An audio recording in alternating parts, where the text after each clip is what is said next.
Soma's baking and cooking থেকে সোমা বলছি। আজ আপনাদের সাথে শেয়ার করছি একটা সবজির ডালের রেসিপি। কি সবজি ব্যবহার করলাম এবং কি ডাল দিয়ে করলাম এবং লাস্টে কি অ্যাড করলাম যাতে ডালের টেস্টটা কিন্তু অনেকটাই পাল্টে যায়।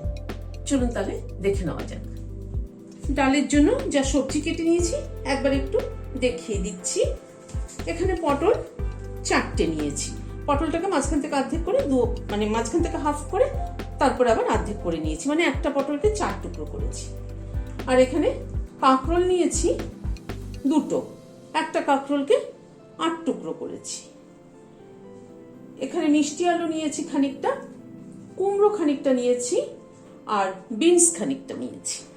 আপনাদের কাছে যা সবজি অ্যাভেলেবেল থাকবে সেইভাবেই দেবেন। আর সবজির কম বেশি পরিমাণটা কম বেশি করাটা যার যার নিজের উপর। আমি নিজের সবজি একটু ভালো খাই বলে তাই সবজির ব্যবহারটা একটুখানি বেশি করেছি। কেউ চাইলে এর থেকে কমও দিতে পারেন। গ্যাসে একটা কড়াই বসালাম। কড়াইটাকে আগে একটুখানি গরম করে নিয়েছি। এখানে সোনা মুগ ডাল নিয়েছি 75 গ্রাম। এবার গ্যাসের ফ্লেমটাকে একটু কমিয়ে দিলাম, ডালটা দিয়ে দিলাম। ডালটাকে একটুখানি ভেজে নিচ্ছি। এই মুগ ডাল ভাজাটাও কিন্তু ঠিকঠাক হতে হবে, তাহলে কিন্তু যাতে পুড়ে না যায়। মুগ ডালটা পুড়ে গেলে কিন্তু যে সোনা মুগ ডালের যে একটা সুন্দর গন্ধ সেটাই কিন্তু নষ্ট হয়ে যাবে।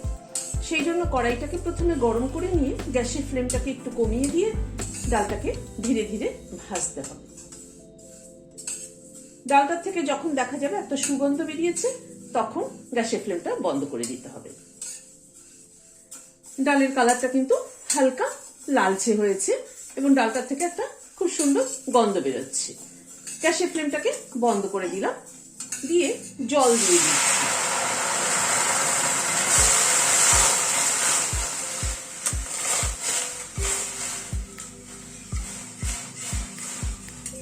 এভাবে জলটা পাল্টে 2-3 বার একটু ধুয়ে নিচ্ছি। একটা সসপ্যানে জল গরম হয়ে এসছে, ডালটা ছেড়ে দিচ্ছি।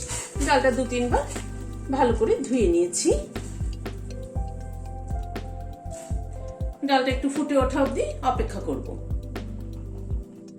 ডালটা ফুটে উঠেছে, ওপরের যে সাদা ফেনাটা আছে সেটা একটু সরিয়ে দিচ্ছি, ফেলে দিচ্ছি।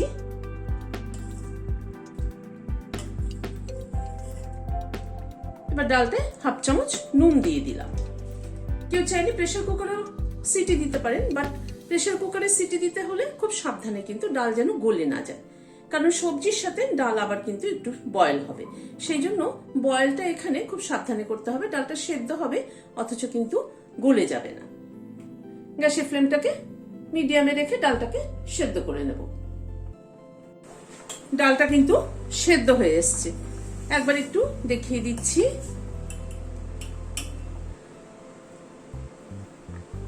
ডালটা চাপ দিলে কিন্তু পুরো গলে যাচ্ছে, কিন্তু গোটা গোটা আছে। বাদ বাকিটা সবজির সাথে সেদ্ধ হয়ে যাবে। এর থেকে বেশি সেদ্ধ করলে কিন্তু সবজির সাথে যখন সেদ্ধ করা হবে তখন গলে যাবে, ভালো লাগবে না খেতে। গ্যাসের ফ্লেমটাকে বন্ধ করে দিলাম।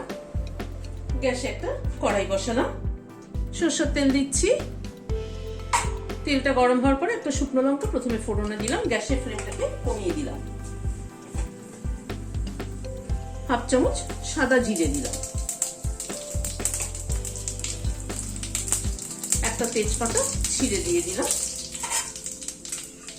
ফোড়নটাকে একটু ক্র্যাক করিয়ে নিচ্ছি।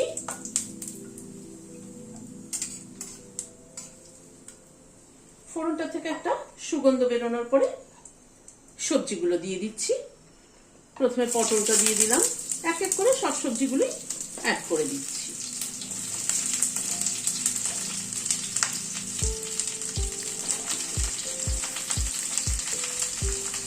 হাফ চামচের একটু কম নুন দিয়ে দিলাম। হলুদ দিয়ে দিলাম 1/2 চামচেরও কম। নুন হলুদ দিয়ে সবজিগুলোকে একটুখানি কষিয়ে নেব।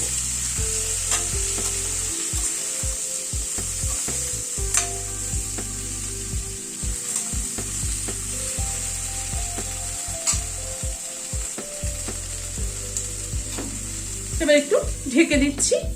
গ্যাসের ফ্লেমটাকে মিডিয়ামে রাখছি। সবজিগুলো সেদ্ধও হবে, আবার একটু ভাজা ভাজা মতো হবে। মিনিট 4-5 মতো ঢাকা ছিল, ঢাকাটা খুললাম। মাঝে একবার আমি নেড়ে দিয়েছিলাম, তা হয়তো লেগে যেত নিচে।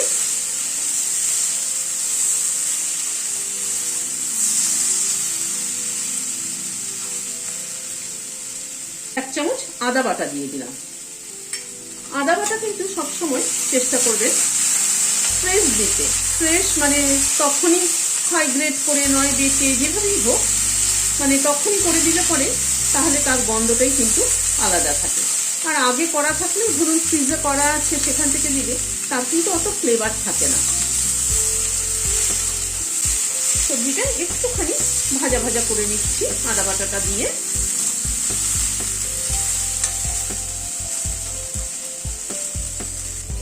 আদা বাটাটা দিয়ে 1-2 মিনিট একটু নাড়াচাড়া করে নিলাম। এবার ডালটাকে দিয়ে দিচ্ছি।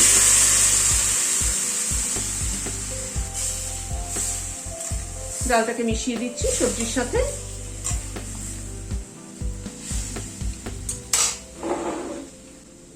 ডালের এই বাটিটার মধ্যে গরম জল দিয়ে দিচ্ছি।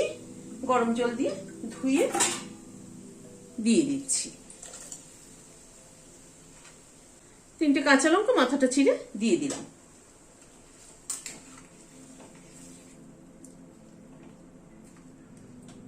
এবার ডালের সাথে সবজিটা একটু ফুটে উঠুক, ঢেকে দিচ্ছি আবার একটু। মিনিট 5 মতো ঢাকা ছিল, ঢাকাটা খুললাম।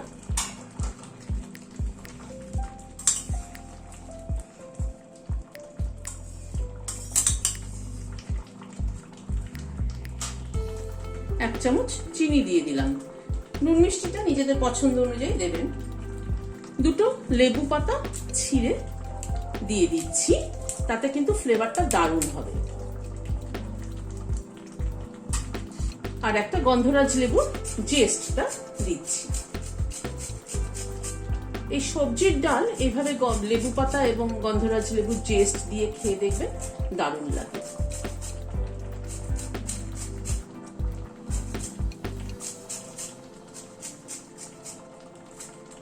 সবকিছুকে একবার একটু মিশিয়ে দিচ্ছি। দারুণ সুন্দর একটা গন্ধ বেরিয়েছে। গ্যাসের ফ্লেমটাকে বন্ধ করে দিলাম, দিয়ে ঢেকে দিচ্ছি। Standing time 5 minute. গরম গরম ভাতের সাথে এরকম একটা ডাল হলে কিন্তু আর কিছু লাগে না। আপনাদের কেমন লাগলো আমাকে জানাবেন কমেন্ট বক্সে। রেসিপিটি যদি ভালো লেগে থাকে তাহলে একটা লাইক এবং সাবস্ক্রাইব করার অনুরোধ রইল। আজ তাহলে এখানে শেষ করছি। নমস্কার।